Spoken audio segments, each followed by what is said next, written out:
दक्षिण पूर्व बंगोपसागर सृष्टि होइथिबा गभीर अवपात बात्या मोथार रूप नहीं सारी। घूर्णिबात्या आशंकार मत्स्यजीवी मानू समुद्र भितर को न जावाकू सतर्क करा जायछि। उच्च ढेउ एवं प्रबल पवनर आशंका हेतु समुद्र में थिबा मत्स्यजीवी मानू तुरंत कूल को फेरी आसबाकू परामर्श दिया जायछि।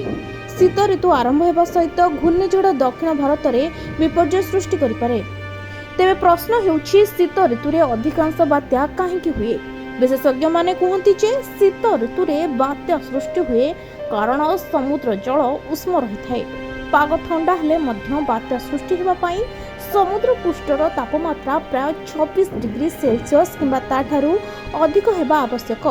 उष्म पानी वायुमंडल रे कम चाप सृष्टि करी वायुमंडल को वृद्धि कराए। जेतेबेले भी एही निम्न चाप प्रबल पवन एवं आर्द्रता सहित मिसी घूरिबाकू लगे सेतेबेले एही घूर्णिझड़ बा बात्या सृष्टि हुए। भारत में अक्टोबर और डिसेम्बर मध्यर समय को मौसुमी परवर्ती ऋतु भाव में जना जाए।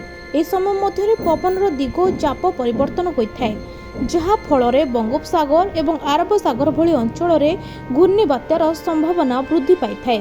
शीत ऋतुर आरंभ में समुद्र पानी बहुत उष्म रही है, जहाँ झड़ पाई शक्ति जोगाई थाए। प्रकृत में ठंडा पाग सीधा सड़क घूर्णिझड़ सृष्टि करि पारे नाही, बरं शीत आरंभ होगा मात्रे समुद्रर उष्णता एवं परिवर्तनशील पवनर मिश्रण घूर्णिझड़ पाई एक परिवेश सृष्टि करिथाए। डिसेम्बर परे समुद्र ठंडा होगा सहित झड़ होबार संभावना ह्रास पाई थाए।